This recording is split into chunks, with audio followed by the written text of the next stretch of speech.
بسم اللہ الرحمن الرحیم۔ السلام علیکم ناظرین، دنیا نیوز پر آپ دیکھ رہے ہیں پروگرام نقطہ نظر۔ میں ہوں آپ کا میزبان محمد اجمل جامی۔ اسٹوڈیوز میں تشریف رکھتے ہیں جناب مجیب الرحمان شامی صاحب۔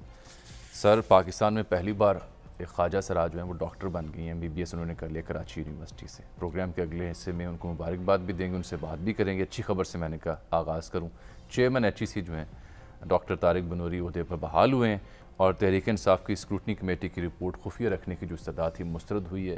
الیکشن کمیشن نے کہا ہے کہ خفیہ حصے بھی فریقین کو فراہم کریں۔ یہ تو تین اہم خبریں، اور ساتھ کورونا کے اوپر بھی بات ہوگی۔ ایک خبر البتہ اور بڑی دلچسپ ہے، وہ کل پروگرام میں شامی صاحب آپ کے فراہم کردہ جو I-POR کے سروے کی معلومات تھی ان کے اوپر ہم نے ایک چنک کیا وزیر اعلیٰ عثمان بزدار صاحب کے اوپر کہ وہ نمبر 1 ہے۔ تو اس وقت پاکستان میں سوشل میڈیا یعنی ٹویٹر پر ٹاپ 2 ٹرینڈز سے میں پروگرام کا آغاز کر رہا ہوں۔ پہلا ٹرینڈ یہ ہے کہ بہترین وزیر اعلیٰ عثمان بزدار، اور نمبر 3 پہ جو ٹرینڈ چل رہا ہے اس کا نام ہے ملک کی بقا صدارتی نظام میں۔ صدارتی نظام جی، دونوں میں کیا تعلق؟ بس مجھے مماثلت نہیں مل پا رہی۔ واقعی تو کوئی ایسے یعنی سوال گندم جواب چنا نہیں، مجھے تو یہ لگ رہا ہے کہ بہترین وزیر اعلیٰ عثمان بزدار کے جو حامی لوگ ہیں نا وہی دوسرے ٹرینڈ کی بھی سپورٹ میں۔ صدارتی نظام چاہتے ہیں۔ ہاں جی، وہ بھی سپورٹ۔ تو ٹھیک ہے، اس کے لیے الیکشن لڑیں، قومی اسمبلی میں اکثریت لے کر آئیں، 2/3 سینٹ میں سیٹیں لے کے آئیں، پھر کوشش کر لیں۔ صدارتی نظام جو ہے نا وہ بھی جمہوری نظام ہے۔ امریکہ میں صدارتی نظام ہے، صحیح، اور روس کے اندر بھی ایک طرح سے صدارتی نظام ہے، اور ہمارے ایران میں بھی جی صدارتی نظام ہے۔ تو اور وہاں ترکی میں بھی صدر کے اختیارات زیادہ ہیں، ایک قسم سے صدارتی نظام ہے۔ صحیح، تو صدارتی نظام ہو سکتا ہے، اور ہم نے کئی صدر بھگتے ہیں یہاں اور دیکھے ہیں۔ Field marshal Ayub Khan, general Yahya Khan, general Zia ul-Haq, general Pervez Musharraf. تو ہمارے لیے کوئی صدارتی نظام جو ہے کوئی اجنبی نہیں ہے، ٹھیک۔ لیکن عوام کے منتخب نمائندوں نے جب بھی دستور بنایا ہے انہوں نے پارلیمانی نظام کو ترجیح دی ہے۔ جی، اور واقفان حال تو یہ کہتے ہیں کہ ذوالفقار علی بھٹو صاحب مرحوم نے جو الیکشن میں 77 میں جھرلو چلایا تھا، اس کی وجہ یہ تھی کہ وہ 2/3 میجورٹی حاصل کرنا چاہتے تھے تاکہ صدارتی نظام میں تبدیل کر سکے پارلیمانی نظام۔ صحیح، اور وہ صدارتی نظام کے حق میں تھے۔ انٹرم کانسٹیٹیوشن جو انہوں نے دیا تھا وہ صدارتی تھا، لیکن پھر ان کی بات چلی نہیں تو انہوں نے کمپرومائز کر لیا۔ لیکن وزیر اعظم کے اختیارات اتنے بڑھ گئے کہ وہی صدر ہو گیا، یعنی صدر کا نام وزیر اعظم رکھ دیا۔ تو ایسا صدارتی نظام تھا جس میں وزیر اعظم جو تھے وہ قادر مطلق تھے۔ تو بہرحال مگر سوال یہ ہے کہ جب کسی قوم کو نظام میں تبدیلی کی ضرورت محسوس ہوتی ہے تو وہ اس کو دن دہاڑے فیصلہ کرتی ہے۔ کوئی شبخون مار کر چند لوگ جو بلوں میں گھسے ہوئے ہوتے ہیں، تاریکی میں بیٹھے ہوتے ہیں، وہ اس پر اپنے فیصلے مسلط نہیں کرتے۔ انڈیویجولز کی خواہشات نہیں ہوتی پھر۔ نہیں، اور طیب اردگان نے بدلا ہے نا دستور کو، ریفرنڈم کرایا، پھر الیکشن لڑا اس کے اوپر، اور اپنی میجورٹی لی، دستور کو بدلا اور صدارتی نظام بنا لیا۔ صحیح، اپنے اختیارات میں اضافہ کر دیا۔ تو جو لوگ اس کے حامی ہیں، ایک کوئی جنرل طارق صاحب ہیں، بڑی جو ان کی شہرت ہے، اب وہ حضرت فرما رہے تھے نیشنل سیکورٹی کونسل یہ کام کر دے۔ اب جن لوگوں کو پولیٹیکل سائنس کی ABC معلوم نہیں ہے، وہ آئینی اور قانونی معاملہ ماہر بن کے بیٹھتے ہیں، ان کو خدا خوفی کرنی چاہیے۔ ان لوگوں پہ تو آرٹیکل 6 کے مقدمے ہونے چاہیے۔ اچھا، ہاں، اگر آپ سبوتاج کرنے کی بات کریں گے تو پھر آپ پر مقدمہ چلنا چاہیے۔ ہاں، اگر آپ رائے عامہ ہموار کر رہے ہیں کیجئے، اور کیجئے، پرسویٹ کرنا چاہتے ہیں کیجئے، لیکن وہ آئین اور قانون کے لوگوں کو ساتھ ملائیے، جو توڑے نا، پھر کر لیجئے، اس میں کیا ہے۔ چلے۔ اچھا سر، ایک بڑا اہم معاملہ ہے جو کئی دنوں سے پینڈنگ تھا، آپ کی اجازت سے پھر اس پہ ہم نے کام بھی کیا۔ وہ معاملہ ہے سر 5 ممنوع، مگر وہ کیا ہوا، وہ جو طارق بن نوری صاحب جو ہیں وہ بھی ہو گئے بحال ہو گئے ہیں، موضوع وہ بھی رکھا کرتے ہیں، اور وہ ہائر ایجوکیشن کمیشن عضو معطل رہا، کوئی کام کا ہوا نہیں، یونیورسٹیوں میں خاک اڑنے لگی، ان کی ایلوکیشنز کم ہو گئیں، اور نصاب پتہ نہیں کبھی کچھ ایک عجیب و غریب ایک تماشا برپا ہو گیا اور اب وہ بحال ہو گئے ہیں. چلیے اب پتہ نہیں کتنا عرصہ رہ گیا اس پہ بات کر لیں. یہ جو ٹینیور بھی ختم ہو سکتا ہے. ملک بھر میں جو گیس کی قلت ہے اور سندھ کی جو شکایات ہیں اور پھر اسٹیٹ بینک کی خود مختاری جیسے معاملات ہیں اور پیٹرولیم پرائسز میں جو اضافہ ہو رہا ہے, ان موضوعات پر حماد اظہر صاحب سے آج خصوصی طور پر ہم بات کریں گے, ان کا نقطہ نظر آپ کے سامنے پہنچائیں گے. اور ایک اور وجہ اور بھی انہیں زحمت دینے کی, وہ مدعا وہی جو میں پہلے بیان کرنا چاہ رہا تھا کہ سر یہ خبر آئی کہ 5 ممنوعہ جہازوں کے ذریعے, ویسلز کے ذریعے ایل پی جی کی مبینہ. ممنوعہ جہاز کیا ہوتے ہیں یہ آج وہی ڈسکس کریں گے. نہیں آپ بتائیں نا پہلے, جب آپ یہ ایک بات کہہ رہے ہیں تو ممنوعہ جہاز ہیں کیا؟ ممنوعہ جہاز وہ جن کا اشارہ مجھے L P G marketing company ایسوسی ایشن آف پاکستان نے اپنے پچھلے برس اکتوبر کو لکھے گئے خط میں دیا. یعنی ایسے ممنوعہ جہاز ہیں جن کو اجازت نہیں ہے نقل و حرکت کی یا ایل پی جی پاکستان لانے, ایل پی جی پاکستان لانے کی کسی خاص ڈیسٹینیشن سے, کسی خاص وجہ سے, ایران سے کہہ لیجئے, کسی بھی جگہ سے, کیونکہ ایرانی ان کے اوپر سینکشنز ہیں نا امریکن, تو آپ اس لیے کہہ دیتے ہیں کہ وہاں سے کوئی چیز لے کے وہ جہاز یہاں آ نہیں سکتے. آسان لفظوں میں بیان کر یہ نہیں سر, ان کے لفظ میں بیان کروں گا. یہ اکتوبر کا ایک مراسلہ جو L P G marketing companies ایسوسی ایشن آف پاکستان نے لکھا تمام L P G marketing companies کو, اور کہا کہ ہماری آج پورٹ قاسم میں جو کسٹم حکام ان سے ملاقات ہوئی ہے اور کسٹم حکام نے بتایا کہ وائٹ پرل, تھامسن, ایمیزون, ایتھنا اور زیوس, یہ 5 ویسل جو ہیں ان کو مستقبل میں کلیئرنس نہیں ملے گی یہاں ایل پی جی لانے کی. کیوں نہیں ملے گی یہ بیان نہیں کیا. تو پہلا تو خبر یہاں سے ملی. دوسری خبر ہمیں ملی ان جہازوں پر پابندی تھی کہ یہ بیان نہیں کیا اس مسئلے میں, یہ یہاں نہیں لا سکتے ایل این جی, یہ ایل پی جی, ایل پی جی. ہاں, اس میں وجہ نہیں بیان کی گئی, اس لیے ہم کہہ رہے ہیں کہ یہ الزام لگا, یہ مبینہ طور بات آئی. دوسرا پھر ہمیں 17 دسمبر کو 2021 کو ایل پی جیز انڈسٹریز ایسوسی ایشن آف پاکستان کا ایک مراسلہ ملا جو کہ عرفان کھوکھر صاحب نے لکھا ہوا ہے. اس میں وہ انہی 5 جہازوں کا ویسلز کا ذکر کر رہے ہیں اور وہ تمام جو بائرز ہیں یا ایجنٹس ہیں ایل پی جی کے, ان کو متنبع کر رہے ہیں کہ جناب آپ ان 5 جہازوں سے کوئی لین دین نہ کریں کہ ان کے مطابق اس کوئی مال نہ چڑھائیں ان کے اوپر. یہ عرفان کھوکھر صاحب اور ایل پی جی انڈسٹریز کے مطابق ان جہازوں کے ذریعے اب تک 1,24,316 میٹرک ٹن ایل پی جی پاکستان آ چکی ہے. کھوکھر صاحب کے اس پتر کے مطابق ہائی اتھارٹیز اس معاملے کی چھان بین بھی کر رہی ہیں کیونکہ یہ سمجھتے ہیں کہ یہ 5 جہاز بینڈ ہیں. کیوں بینڈ ہے یہ بھی نہیں بتا رہے, البتہ یہ بتا رہے ہیں کہ F I A, NAB, state bank of Pakistan, customs اور دیگر انٹیلیجنس ایجنسیز جو ہیں وہ اس معاملے کے اوپر تحقیقات کر رہی ہیں. اب عرفان کھوکھر صاحب سے بھی جانیں گے اور حماد اظہر صاحب سے بھی کیوں کر رہی ہیں. پھر ہم نے سر رابطہ کیا وزارت پیٹرولیم سے کہ کیا کوئی 5 ممنوعہ ویسلز تھیں جو کہ غیر قانونی طریقے سے کوئی ممنوعہ گیس یہاں لا رہی تھیں ایل پی جی. تو انہوں نے کہا ایسی کوئی رپورٹ ملی تھی ہمیں, لیکن ہم نے فوراً معاملہ اوگرا کے سپرد کر دیا. اوگرا سے ہم نے بات کی تو اوگرا کے ترجمان نے وقت لیا اور جواب یہ دیا کہ حضور یہ ہمارے دائرہ کار میں معاملہ نہیں آتا. پھر ہم نے رابطہ کیا نیب سے, کیونکہ نیب سے بھی اس کا لفظ لکھا ہوا ہے ان کے لیٹر میں. تو نواز چلی معین صاحب نے فرمایا کہ حضور ہمیں تو ایسی کوئی چٹھی نہیں ملی, nothing to deal with that. آگے چلا جاتا ہے. نواز چلی معین نہیں ہے, وہ نواز چلی نواز چلی. اچھا اتنا ہی کافی ہے. وہ معین وہ ہیں, اچھا دوسرے ہیں. اس پہ بھی نوٹس لیں گے وہ. ہاں جی, اس پہ بھی نوٹس لیں گے. اچھا بہرحال ایف بی آر تک وہ معین صاحب کو نوٹس لیں گے. نواز چلی معین جو ہیں وہ آئی ٹی کے بڑے ایکسپرٹ ہیں, بڑے شہرت یافتہ نوجوان ہیں, وہ نوٹس لے لیں گے. وہ لے لیں گے. اب آ گیا معاملہ ایف بی آر کا. سمجھ یہ آئی اس کی کھوج لگانے سے کہ یہ ان ویسلز کا معاملہ 2 ڈپارٹمنٹ سے متعلقہ ہو سکتا ہے, F B are, F I اے, یہ کسٹمز. تو ایف بی آر کے جو ذمہ داران تھے ان سے رابطہ, انہوں نے بتایا کہ جو ایف بی آر میں کسٹمز کے ممبر ہیں ان کو کرونا ہو چکا ہے. البتہ ہم یہ تصدیق کر سکتے ہیں کہ ان 5 ممنوعہ ویسلز کا معاملہ ایف بی آر کے پاس آیا ہے, تحقیقات ہو رہی ہیں. کیا نکلے گا یہ آپ کو تب بتائیں گے جب ہمارے ممبر, یعنی منع کرنے کے باوجود, اعلان کرنے کے باوجود یہ گیس لے کے یہاں آتے رہے. ٹھیک یہ ہے سر معاملہ. اس پر عرفان پھر اس سے آپ اگر آپ کیونکہ اپنے سٹوری کر رہے ہیں یہ, تو ہمیں کیا نقصان ہوا ان کے آنے سے؟ ہمیں کیا نقصان ہوا؟ ہمیں تو گیس مل گئی. اچھا عرفان کھوکھر صاحب, ہمیں کیا نقصان ہوا اگر ان جہازوں سے ہم نے ایل پی جی لے لی ہے جو آپ نے لیٹر میں تنبیہ کی ہے؟ جی السلام علیکم. جی بہت بہت شکریہ. یہ ملکی بہت اس وقت شارٹ فال چل رہا ہے قدرتی گیس کا. اس موقع پہ شروع پہ بات کرنا بڑا مشکل کام ہے, لیکن پھر بھی چونکہ میرا آپ سے وعدہ تھا میں سب بھی آئیں گے. بات یہ کہ یہ کہانی کافی پرانی ہے, سلسلہ چلتا آ رہا ہے. یہ سلسلہ کوئی 22 نومبر کو کراچی میں ایک کسٹم حکام اور ایل پی جی انڈسٹری کے کچھ لوگوں کی میٹنگ ہوئی, اور اس میٹنگ میں جو ایک لیٹر آپ دیکھ رہے ہوں گے, انڈسٹری کے کسی شخص کا ایک لیٹر بھی اس میں جو انتباہ کیا گیا کہ یہ 5 ویسل جس میں نہیں، مگر یہ ذرا بتا دیجئے کہ یہ جو ویسلز ہیں یہ ان کی آنے سے میں نقصان کیا ہوا ہمیں؟ وہ بات تو سوال تو آپ کا بہت وہ بات والا ہے. پہلے تھوڑی سی اس کی بیک گراؤنڈ بتانا چاہ رہا ہوں ہے کہانی کیا ہے. آپ حماد اظہر صاحب سے بھی رابطہ کر لیں تاکہ وہ بھی سن لیں ان کی بات. جی فرمائیے.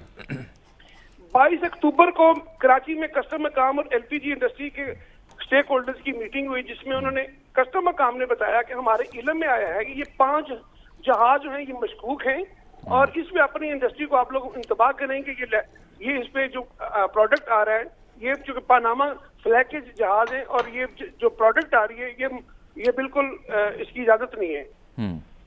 یہ مشکوک ہے اس پہ خریدار نہ کر. ایک لیٹر 26 اکتوبر 2021 کو انڈسٹری کے کسی دوست نے وہ لیٹر جاری کر دیا.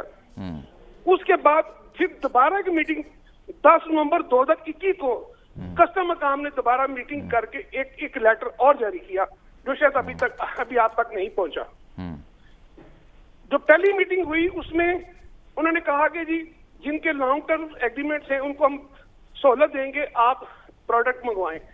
10 نومبر کو جو میٹنگ ہوئی اس میٹنگ میں انہوں نے کہا کہ اگر کوئی ویسل پاکستان آئے گا تو آپ ان کاغذات کو لے کر آئیں گے جو ریجن ہے جہاں سے یہ لوڈ ہوا ہے اور وہ کاغذات لے کے یہ اوکے ہو جائے اور وہاں سے سلسلہ. اچھا آپ دیکھیے یہ بھی تو ممکن ہے نا کہ آپ کو کوئی کاروباری مفاد ہو یا کوئی اور معاملہ جس کی وجہ سے آپ نے ان 5 ویسلز کے اوپر شکوک و شبہات کا اظہار کیا ہو, یہ بھی تو آپ پہ اعتراض ہو سکتا ہے. یعنی ممنوع کیوں تھے, آپ نے یہ کیا مسئلہ کیا ہے؟ آپ نے جو لیٹر لکھا ہے کہ ان 5 جہازوں سے خریداری نہ فرمائیں, وہ کیوں لکھا, اس کی کیا وجہ؟ جی میرے سے پہلے میں نے تو لیٹر جا کے دسمبر میں لکھا نا 17 دسمبر کو. میرے سے پہلے 26 اس کا ذکر میں کر چکا ہوں کہ یہ جو L P G marketing company ایسوسی ایشن آف پاکستان کا اکتوبر کا لیٹر ہے, میں بتا چکا ہوں. جی انہوں نے بتایا. بعد میں نے جب میری علم میں یہ بات آئی اور بہت سی ایجنسیاں اس کو انویسٹیگیٹ کر رہی تو میں نے صرف اتنا کہا کہ مشکوک ویسلز ہیں اس میں جو پروڈکٹ آ رہی ہے وہ نہ نہیں. مشکوک کس طرح سے ہیں یہ وضاحت کرنا تھوڑی سی. دیکھیں مشکوک جو ہیں وہ ڈیفینیٹ جو آپ نے بات کی یہ بات تو سچ ہے لیکن بات ہے رسوائی کی, وہ میں نہیں کر پاؤں گا کہ ملکی سالمیت کا خطرے میں پڑ جاتی. جن کے جیب میں پیسہ جاتا ہے جب میں بات کروں تو ملکی سالمیت خطرے میں پڑ جاتی ہے. لیکن بات صرف میں اتنی بتا جو میرا لیٹر میں اس کے گرد رہوں گا اس سے باہر نہیں جا سکتا. یہ آپ کے لیٹر میں لکھا ہوا ہے, آپ فرما رہے ہیں کہ high authorities report suggest that a detailed investigation have been initiated against all those L P G marketing companies and shipping agents who were involved in LPG import from these 5 banned کا لفظ آپ نے لکھا ہے vessels. جی بالکل یہ مشکوک vessel بین کر دیے گئے. ان پہ کیوں پابندی لگائی گئی؟ تو آپ سے پوچھ رہے ہیں یہ ویسلز انہوں نے کہا جی یہ ویسل تو ٹھیک ہے لیکن یہ پروڈکٹ جو لے کے آتے ہیں وہ ڈاکومنٹ جن کے جو ہے نا وہ کسی اور جگہ سے ڈاکومنٹ کسی اور ملک کے ہیں, گیس کسی اور ملک سے لیتے ہیں, گیس کسی اور ملک کی ہے اور جو گیس لاتے ہیں اس ملک سے آپ گیس خرید نہیں سکتے, اس پر بین الاقوامی سینکشنز لگی ہوئی ہیں. ایسی بات ہیں آپ. جی بالکل اسی طرح ہے. اسی طرح میں نے اپنی آل مارکیٹنگ کمپنیز کو انتباہ کیا کہ آپ لوگ اس پہ خریداری نہیں کریں اور یہ سلسلہ. اچھا پھر یہاں رکا نہیں سر. نومبر میں جو 10 نومبر کو کسٹم مقام نے یہ لیٹر جاری کیا کہ یہ ویسل فلاں ڈاکومنٹ کے ساتھ آئیں تو ہمیں کوئی اعتراض نہیں ہے. تو جب یہ چیز کہا کہ ویسل چل سر ابھی چند دن پہلے یہ ویسل یہی ویسل جس پہ شور شرابہ پڑا ہوا ہے وہ ایڈلوڈ ہوا سر. اچھا نہیں ان ویسلز پر جو گیس آتی رہی اس پر ٹیکس وصول کیا جاتا رہا, کسٹم ڈیوٹی وصول کی جاتی رہی. سر بالکل وصول کیا جاتا رہا لیکن آپ دیکھیں گے آج سے 18 ماہ پہلے JJVL جام شروع جوائنٹ وینچر ایسی جیسی جو کمپنی اس پہ انوالو ہے جس کا اپنا ٹرمینل ہے 525 میٹرک ٹن جس کی لوکل پروڈکشن ہے 100 میٹرک ٹن RNG تیل ہے اس پہ پابندی لگا دی کہ اس کو بند کر دیا جس پہ ابھی تک 43 ارب روپے گورنمنٹ کی ٹیکس کی مد میں نقصان ہوا اور لوکل پروڈکٹ روک دی گئی. اس میں آپ دیکھیں سر بینیفیشیلز کون ہیں. پاکستان میں 100 سے زائد ارب کا نقصان جام شروع جوائنٹ وینچر بند کیا جو SSGC سے ہم لوگ قدرتی گیس لیتے تھے اور اس میں سے آپ اپنے خط میں آپ ان بائرز کو ایجنٹس کو تنبیہ کرتے ہو یہ بھی فرما رہے ہیں کہ یہ جو اس طرح ان ویسل سے جو LPG خریدی جا رہی ہے جو بینڈ ہے آپ کے بقول وہ سارا معاملہ